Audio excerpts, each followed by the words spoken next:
Okay, if you forget everything that we have learned, the people say 2 Sundays, please remember that.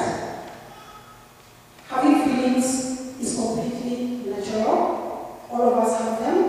However, to deal with your emotions in a healthy way, practice identifying and handling your emotions, however they are. If you feel bad, if you feel stepped on, if you feel lonely, if you feel discouraged, learn to identify those feelings that you have. Learn to acknowledge your emotions. They are telling you something. Whatever thing that is going on inside you is telling you something. Talk to somebody about your feelings. As you say, whatever that is inside your heart, they cannot help you if you don't talk about it. Even if it is a strength, even if you are a genius and you have so many ideas in your mind, if you don't let people know about them, they will be completely useless.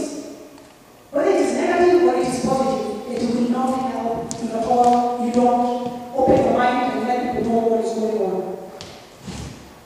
If you are having an unpleasant feeling, think of something you can do that will help and then do it. If you are having an unpleasant feeling, think of something you can do that will help and then do it. This is where we say about not confronting. Anger does not solve. Think of something positive that you can do that is going to help.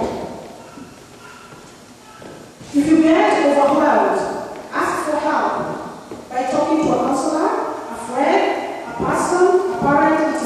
And if for the case at hand, we have these people around, we have each other. If I have something that is bothering me, and if I feel that I'm not comfortable with talking with Reverend Boya, I can choose to talk to Mama Jerry, I can talk to Rahab, at least to get myself being understood. Because by withdrawing, you are not helping yourself, and you are also pushing the others who are starting to think, where did we go wrong? Because we are all human beings and we are connected. If I withdraw from the church, if I withdraw from the community, I'm torturing someone somewhere. Where did we go wrong? And the actual things you realize that it was a general statement that was made that is not even specific. Even at this moment when I'm talking, maybe somebody, I may step on someone without noticing. If you don't talk to me, or talk to, if you feel you're not comfortable talking to me, you can talk to someone else who you think can reach me so that the problem can be addressed. Make it easy for yourself to spontaneously express difficult feelings in a manner that is productive and respectful. Not confronting. It is still taking us back to non-confronting or overreacting. Make it easy for yourself to spontaneously express difficult feelings in a manner that is productive and respectful. Find positive ways to express anger that are not harmful to yourself or others. Because what usually happens is that if we have issues with one another, what happens is that if I'm not voiced enough to know how to tackle the issue, I will explode. And then the other person either will be defensive or will be equally offended by my reaction, and it will be a tug of war. It will never be solved, and maybe it's something that could have been solved by a simple dialogue. Can we talk? Or even, can we talk? Can we talk? If you start like, can we talk?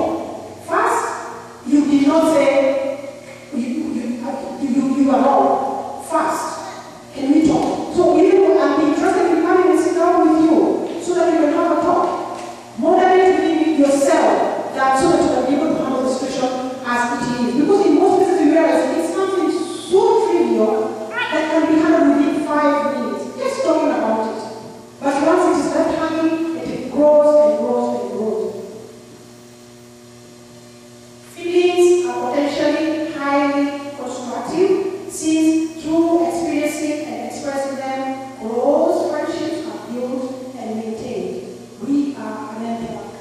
If we learn how to work on how we feel, whether it is at the child-parent level, whether it is at the grown-up level, at whatever level, at the place of work, if we learn how to express ourselves, friendships will be maintained, close relationships will be maintained. We will be able to be each other's keepers. Where I will not feel like I'm not obliged to help someone who should help me. I will look at the positive aspect of the whole relationship. Value that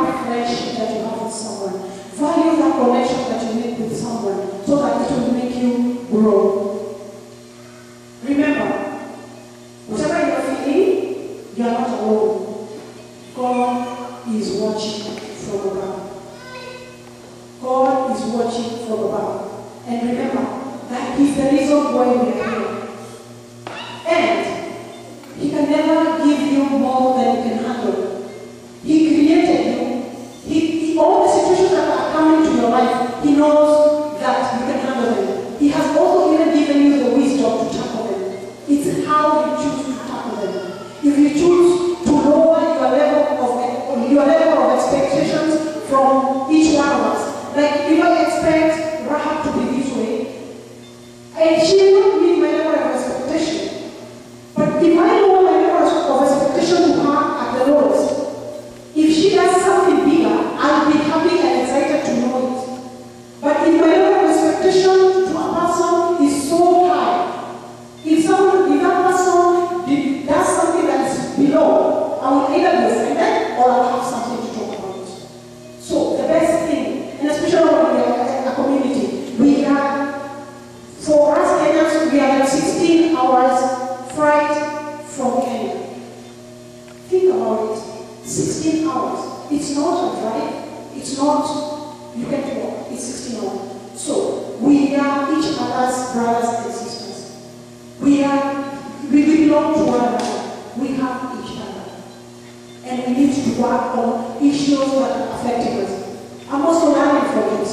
Because in some situations, I also get stepped off. So we need to learn how to work on things that are affecting us. So that we can be able to help each other grow. So that we can be able to support